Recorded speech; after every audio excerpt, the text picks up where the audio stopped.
Hello, hello, hello, my darlings. Thank you for joining me on A Slice of Life, A Slice of Life. Are you confident at 65, at 55, at 45, at 75, at 85? What happens to your confidence at these different ages? Well, one of the things that I researched and found out that something happens at retirement. When you retire, sometimes your confidence drops. And why does it drop? What happens after retirement? What happens with your confidence? Well, you don't have people at work that are reassuring you. You don't have people reporting to you sometimes. It's a whole number of things that happen. You don't have an identity. You know, you are in Section 3, number 24. You're the manager of the ABC. You're a person who signs the XYZ.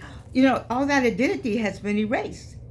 All that kind of identity has been erased. But as I talked to you before about retirement is just a summation of your work. It's not the end of your life. But something happens with confidence. And I want to talk to you about confidence. Confidence is what you saw on my community page this weekend when I got my hair, took this hair off, and Dr. Arnold took my little strands that I had up here, and I took a picture of myself with my few little strands, and I took a picture. Confidence is not having any teeth right here. I still don't have them, and still coming on the show, and I've done 827 shows with no teeth. Confidence is saying, you know what? This is what I got. This is who I am. And so I'm 82, and this is what God has given me, and I'm happy about it. I'm 72. I'm great. I'm thankful. I'm 62. Oh Lord have mercy. Look at me. I'm 52. I'm ready to get out here and start a new career, a new life. Confidence is having confidence. Having confidence after a certain age. And part of some of the demise of the confidence starts with retirement, because there's an identity there. That you were known for this and you were known for that, and now you in the Publix and you in the Kroger, you in Aldi's, you out at Macy's, you somewhere running around, and there's nobody running up to you saying, "Hey, Miss So-and-so," or "Hey, Dr. So-and-so." No, you don't have that cheerleading crowd. You don't have that light that's following you. You don't have on your uniform. You don't have on whatever that is that identified you with whatever you thought made you who you were. But I come to tell you today that you are still somebody. Oh, let me say it again, Reno, for the people in the back.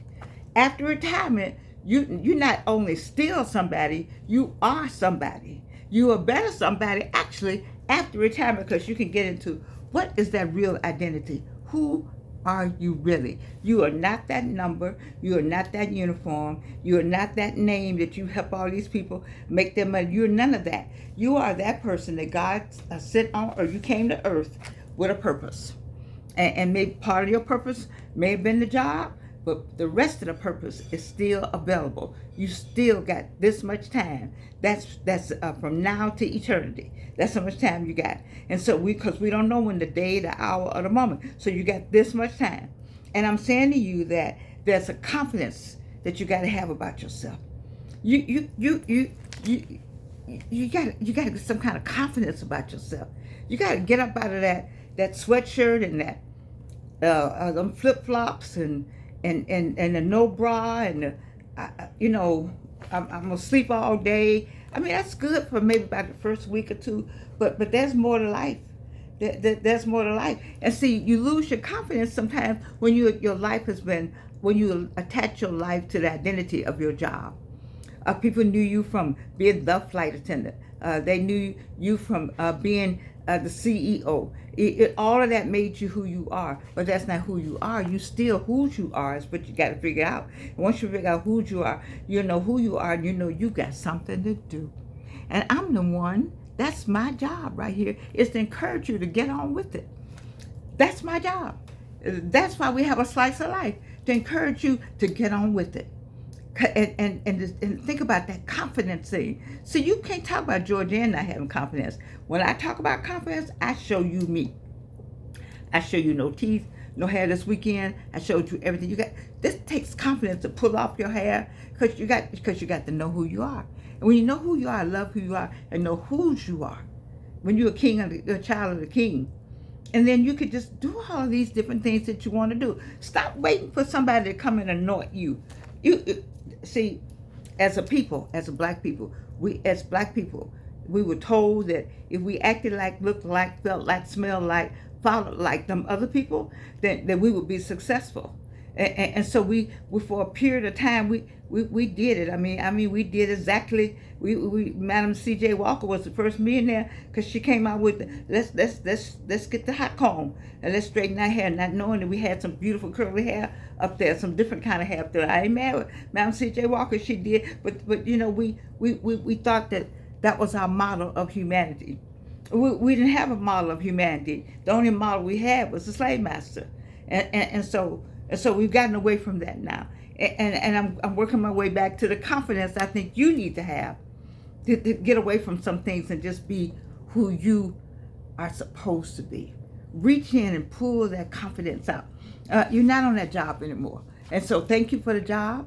Did you get a pension or a check? Get the check, get the Social Security, whatever it is. Get it, baby, get it, and use that to go into the new person, the real person.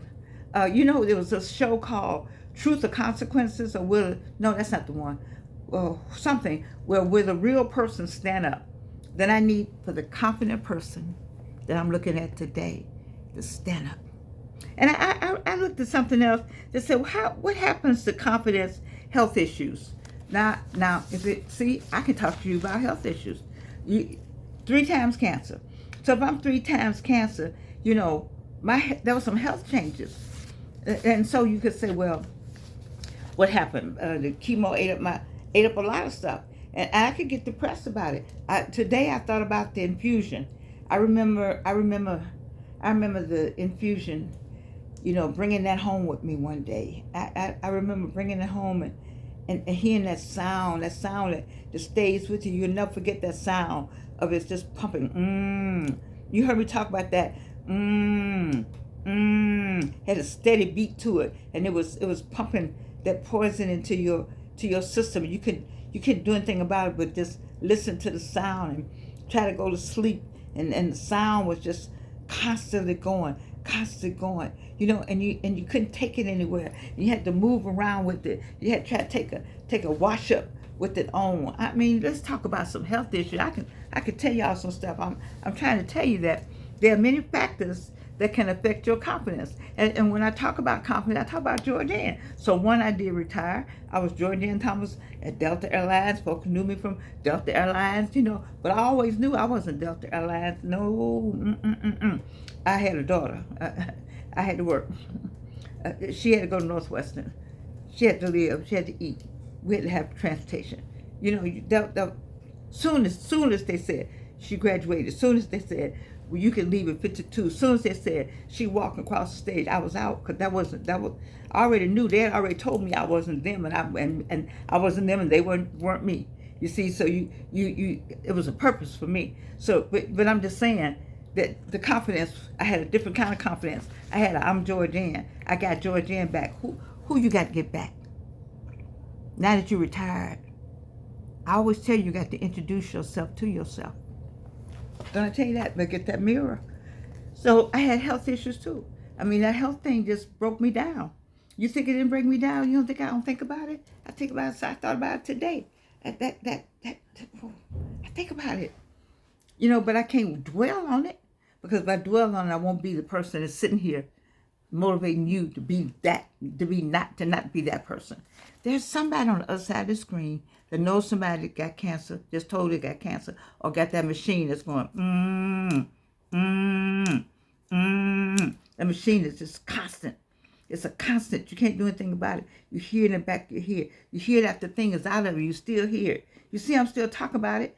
I still know it because you can't get away from it. It's like seeing something really bad and you never get that thing out your head. Never get it out your head. It's the same way with that health thing. But it didn't stop me. It didn't stop. It made me stronger. What about your health issues? Are they making you stronger? They should. That's a rhetorical question, because the answer is yes. Your health issues are making you stronger. Because you're like, oh, I got to get up out of this. I got somewhere to go, people to see. I got something to do.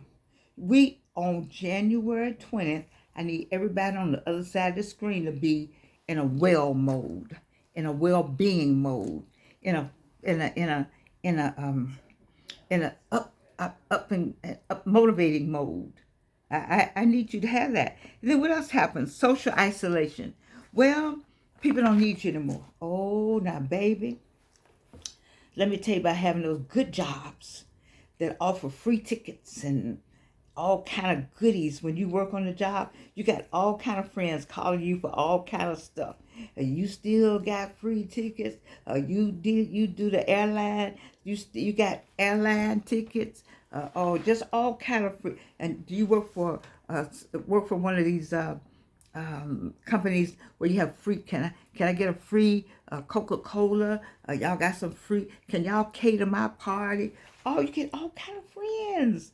You get all kind of friends. You see, and then when you leave a job, you can't help anybody anymore. Has that happened to you? Has that happened to you? Have you left your job, retired from your job, and you can't help people anymore, and you haven't heard from anybody anymore? That happens.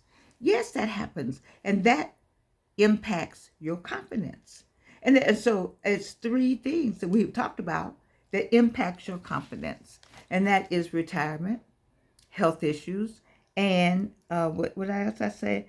Social isolation, because they don't need you anymore. And then the fourth thing is ageism. You see, when I go places, like I love sitting here with you all coiffed. Let me see, I haven't had this jacket on in about, I don't know, it's just cashmere or something. I got all this out today. And so I'm putting all this on, got all this right here. Let me get all this out. Got all this out. And then we got some of this out.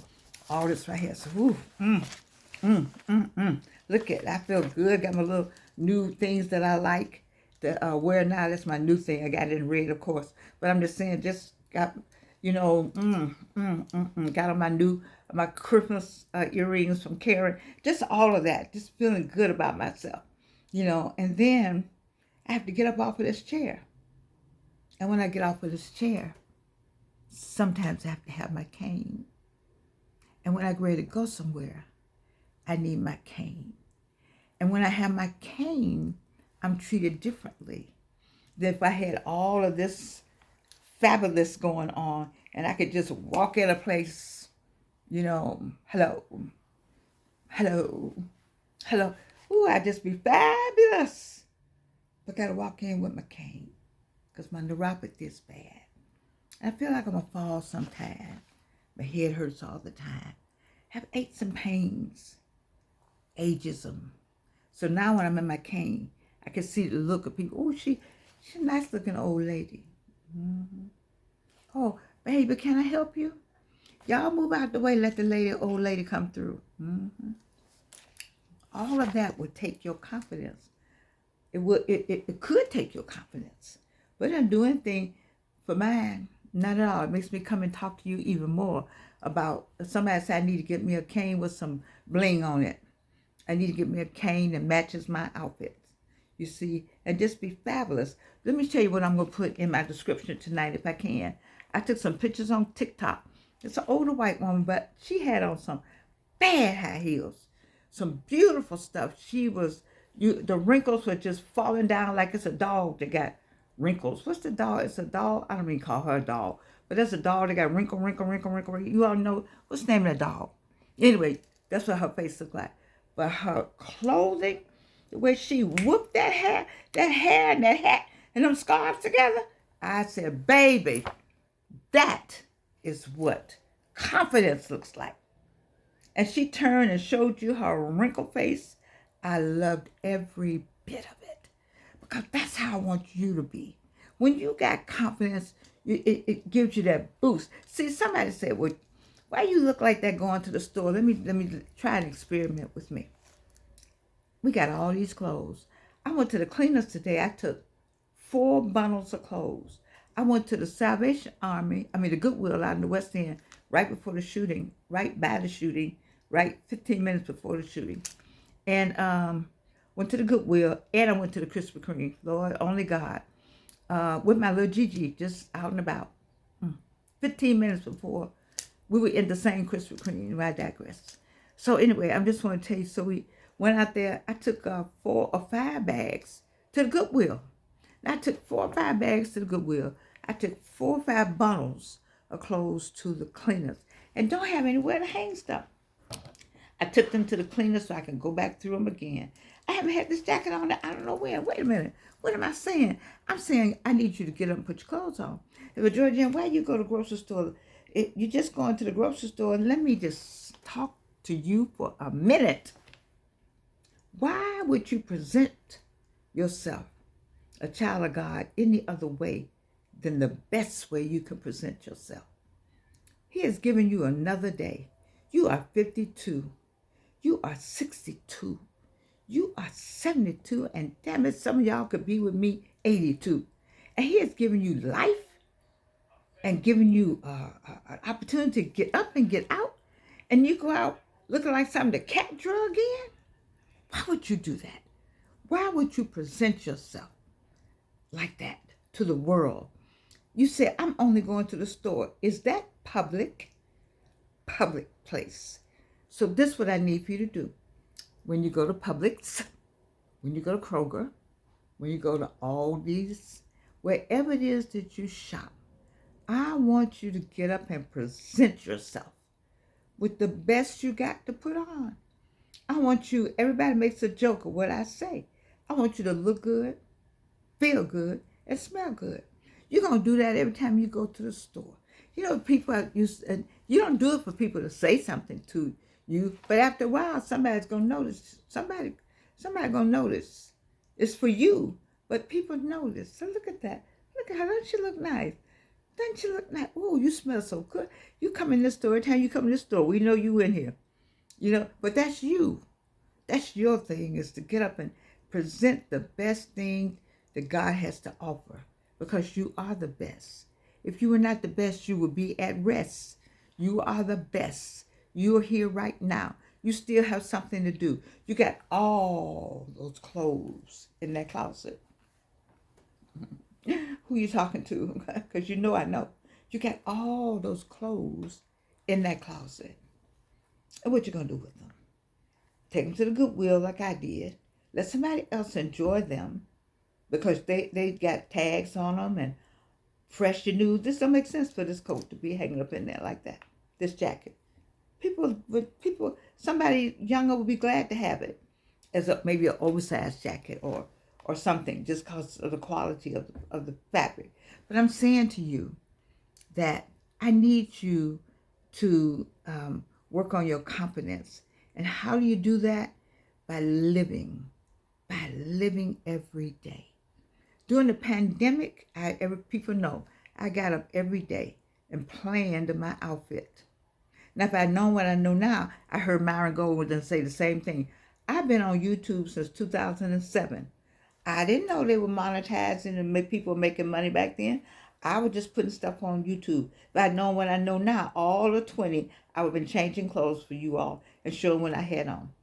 I sure would have. It'd been fun because I was younger then and I didn't have but 2 cancers at that time. You see, but I'm saying all that to say that I need to figure out what can we do to mitigate some of this deterioration in your confidence. And that's why you have me. That's why you have a slice of life. That I'm going to put in the description a couple pictures. I hope to show the pictures from TikTok. And you know some of these people on TikTok. There's some beautiful, beautiful people on TikTok. Black and white, purple and green, that are 75 and 80 years old, that look delicious. And I'm so proud of them for continuing right down to the end. Why would you throw in the towel just because you retired? The retirement just says to the world that you have accomplished a job. You did a great job there, apparently. You're going to get 2 or 3 pennies after that, and then you can start your real life. That's what retirement says. The next thing are your health issues. You're going to get yourself with some kind of program. We're going to find out after January 20th that we're going to be able to keep our insurance. I hope so. But in the meantime, in between time, we're going to start eating better. I noticed that when we cook at home, because you know, I live with two great cooks, my son-in-law and my daughter, delicious. And I don't want to leave out Gigi because she's the sous chef. But anyway, we're going to eat better, and we're going to take our shots, our ginger shots, or whatever it is that we take to give us that extra boost. And I found an exercise. Listen, I got some exercise stuff I'm going to share with you that I'm going to do. No, the world is not coming to an end because I said I'm going to do some exercise. But it's the kind of exercises you can do and sit down. You can sit down. You can sit in a chair. That's my kind. But anyway, what are we going to do to uplift ourselves as we become more confident? We're going to what I say we're going to do. We're going to stay active. We're going to stay active. We're going to do volunteer work. We're just going to get into life. We're going to get our good clothes on. We're going to look good, feel good, and smell good. And we're going to get out of it, because what have I been talking about all this time? What is this show about? It's about this, what? Super aging. Getting older without getting old. And how is it that we get older and we don't get old? And one of them is having confidence. You have to have confidence. And let me tell you, it takes confidence to be, you see this, you know what this used to look like. Look at that face. You know what that girl looked like. I got pictures of that girl. But you can't be talking about that pretty girl or that pretty guy, a handsome you used to. All that is over. Because all that is gone, baby. And this face, and that face, and that face over there, and that face over there, and all you all on the other side, don't look back at those pictures. Take the picture now. That's what I did this weekend. Like the picture now, because that's all you got. You don't want to live back in the past. How I used to have a long ponytail. Some of the guys, I used to have what I could wear. What was it? A t-shirt that fit tight, and you could see my 8-pack. Well, baby, you don't have an 8-pack. You don't have any kind of pack.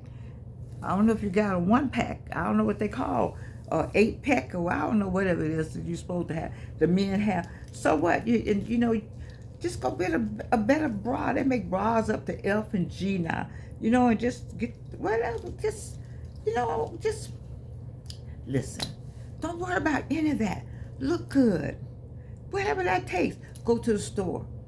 Oh, wait a minute. Wait. Some of y'all go to the doctor. Why do you go? Now you know you need to go to the doctor like you almost going to a ball, right before a ball. You need to go in Sunday clothes to the doctor. I don't care if you got to take them all off. You got to walk in the doctor's office, and you got to walk out. You're like, oh, look, she look nice. It'll help the other people. If you come in there looking like something, it'll help the other people feel better about themselves. Say, wow, look, she's in the same doctor I'm in, but look how she looks. Encourage people. And where else you got to go? Oh, you're going to get them nails. I'm the only one to do the nails. I guess I should do some kind of nail. But I do get clear polish when I do go. But you go to the nail shop? What you put on to go to the nail shop? What's that? Something, I don't understand. You go down here to Fish Supreme. I see you all down there looking like you just drug out of bed. And I'm just going to get me some fish. But I got to look at you. I got to look at your raggedy pants. Got to look at your knotty hair. I got to look, smell your breath when you go by. You interacting with me. I go to the Walgreens. I look at your raggedy shoes. You got to, well, who am I to pass judgment? I got that. But by the same token, you're in public is what I'm saying. I'm being facetious, but you're in public. And when you're in public, baby, we're not doing this anymore. We're getting older, but we're not getting old. We're super aging. Yes, we are. But we're doing it with confidence. The word for the day is what? Confidence. Now, I'm Tony Gaskin. I don't edit. I just do my video. My daughter gave me a thumbnail. I was so happy to have it. But that won't be going on all the time. I can't write nothing up here and I can't point over here and some writing come down and all that go on. No. Just remember the word confidence. Remember to be confident. Remember to be confident. Know who you are. Know whose you are. See, that confidence helps you when you know you're a child of God. You got confidence. It's just built in. You want to look good. You say, "Oh, God, give me another day. Thank you, Lord, for this day." You get up and find you a scarf that matches. It's pretty what I got on today. You see what I'm saying? Oh my goodness. That's how you want to be about yourself. I make jokes about Georgianne, but it's not about Georgianne. It's about you. You have things to do and people to help. I need you to go help somebody. Go lift somebody up. You can't lift anybody up if you all down. Go get that other person. Go see that young person you see them out there struggling, and you can help them. Go teach somebody something. That's how you build your confidence. It's there, baby. It's there. Use it for the good. Use it for good. It's a whole lot of stuff coming. We got to help one another. I'm trying to get you out, up and ready for the confidence I know you have, so you can look good, feel good, and smell good. I love you. And you can't do anything about it.